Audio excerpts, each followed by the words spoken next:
ಮಾತಾಡಿ. ಸರ್ ನಾವು ಇಲ್ಲಿ ಸಾಗರ ಗೌತಮ್ಪುರದಿಂದ ಸರ್ ಮಾತಾಡ್ತಾ ಇರೋದು. ಓಕೆ. ನಾನು ಪ್ರಾಡಕ್ಟ್ ನಮ್ಮನೆಯವರು ಫಸ್ಟ್ ನಮ್ಮನೆ ಫ್ರೆಂಡು ಸತೀಶ್ ಸರ್ ಮತ್ತೆ ಕೃಷ್ಣಮೂರ್ತಿ ಸರ್ ನಮಗೆ ಈ ಪ್ರಾಡಕ್ಟ್ ಬಗ್ಗೆ ಸ್ವಲ್ಪ ಬಂದು ತಿಳಿಸಿದ್ರು. ನನ್ಗೆ ಲೋ ಬಿಪಿ ಇತ್ತು ಸರ್. ಓಕೆ.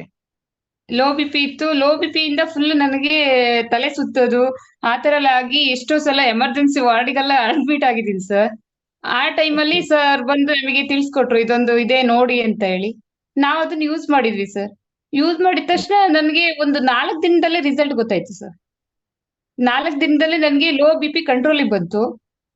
ಆಮೇಲೆ ನಮ್ಮನೆಯವರಿಗೆ ಬ್ಯಾಕ್ ಪೇನ್ ಇತ್ತು. ಫುಲ್ ಬ್ಯಾಕ್ ಪೇನು ನೋವು ಅಂತ ಹೇಳ್ತಿದ್ರು.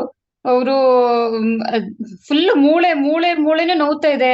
ಈ ಕೊರೋನಾ ಇಂಜೆಕ್ಷನ್ ತಗೊಂಡ್ಮೇಲಿಂದನು ವ್ಯಾಕ್ಸಿನ್ ಯೂಸ್ ಮಾಡಿದ್ಮೇಲೆ ಅವರಿಗೆ ಫುಲ್ ಮೂಳೆ ನೋವು ಎಲ್ಲ ಸಂದುಗಳೆಲ್ಲ ನೋವು ಬರಕ್ ಸ್ಟಾರ್ಟ್ ಆಗಿತ್ತು. ಆಮೇಲೆ ಇದನ್ನ ಯೂಸ್ ಮಾಡಿದ್ರು. ಅವರು ಯೂಸ್ ಮಾಡಿದ್ರು. ಬೆಲ್ಟು, ವಾಟರ್ ಪ್ಯಾಡು ಎಲ್ಲ ಯೂಸ್ ಮಾಡಿದ್ರು.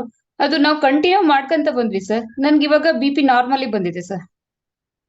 ನಾರ್ಮಲಿ ಬಂದಿದೆ. ಅದನ್ನ ನೋಡ್ಬಿಟ್ಟು ನಮಗೂ ಖುಷಿಯಾಗಿ ಸರ್ ನನ್ನ ಅಮ್ಮನಿಗೆ ಹೇಳ್ದೆ. ಅಮ್ಮನಿಗೆ ವೆರಿಕೋಸ್ ಇತ್ತು ಸರ್. ಅಮ್ಮನಿಗೆ ವೆರಿಕೋಸ್ ಇದ್ದು ಅವರು ತುಂಬಾನೇ ಪೇನ್ ಅನುಭವಿಸ್ತಾ ಇದ್ರು. ಇಲ್ಲ ಡಾಕ್ಟರ್ ಕೇಳಿದ್ರೆ ಡಾಕ್ಟರ್ ಇಲ್ಲ ಆಪರೇಷನ್ ಆಗ್ಬೇಕು ಮಣಿಪಾಲಿಗೆ ಬನ್ನಿ ಅಂತ ಹೇಳಿದ್ರು. ನಾನು ಸರ್ ಕೃಷ್ಣಮೂರ್ತಿ ಸರ್ ಹತ್ರ ಒಂದ್ ಸ್ವಲ್ಪ ಕೇಳ್ಕೊಳ್ಳೋಣ ಅಂದ್ಬಿಟ್ಟು ಅವ್ರಿಗೆ ಕಾಲ್ ಮಾಡಿ ಕೇಳಿದ್ವಿ ಸರ್. ಅವ್ರು ಹೇಳಿದ್ರು ಸರ್ ಮೇಡಮ್ ನೋಡಿ ಯೂಸ್ ಮಾಡಕ್ ಹೇಳಿ, ಒಂದು ತಿಂಗಳ ಕಂಟಿನ್ಯೂ ಮಾಡಕ್ ಹೇಳಿ, ನಾವು ಕಡಿಮೆ ಆಗತ್ತೆ ಇದರಿಂದ. ಎಲ್ಲ ಕಡೆನೂ ಪಾಸಿಟಿವ್ ಬಂದಿದೆ, ಎಲ್ಲೂ ನೆಗೆಟಿವ್ ಬಂದಿಲ್ಲ ಅಂತ ಹೇಳಿದ್ರು. ಸರಿ ಓಕೆ ಅನ್ಬಿಟ್ಟು ಅಮ್ಮನಿಗೆ ಹೇಳಿದ್ವಿ.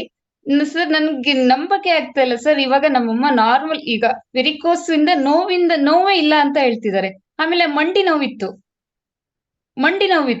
ನೋವು ಸಮೇತನೂ ಕಡಿಮೆ ಆಗಿದೆ. ನನ್ಗೆ ಈಗ ಯಾವ ಪೇನು ಇಲ್ಲ ಅಂತ ಹೇಳ್ತಾ ಇದ್ದಾರೆ. Yes yes yes. ಎಸ್ ಅದಕ್ಕೆ ಮೇಡಮ್. ತುಂಬಾ ಈ ಪ್ರಾಡಕ್ಟ್ ತುಂಬಾನೇ ಖುಷಿ ಇದೆ ಸರ್. ಆಮೇಲೆ ನಾವು ಹೇಳೋದೇನಪ್ಪಾ ಅಂದ್ರೆ ಇನ್ನು ಮುಂದಿನ ಇದ್ರಲ್ಲಿ ಸರ್ ಮನೆಯಲ್ಲೂ ಇದಾಗ್ಬೇಕು, ಈ ಪ್ರಾಡಕ್ಟ್ ಇರ್ಬೇಕು, ಎಲ್ಲರೂ ಯೂಸ್ ಮಾಡ್ಬೇಕು ಅನ್ನೋದು ನಮ್ಮ ಉದ್ದೇಶ ಸರ್.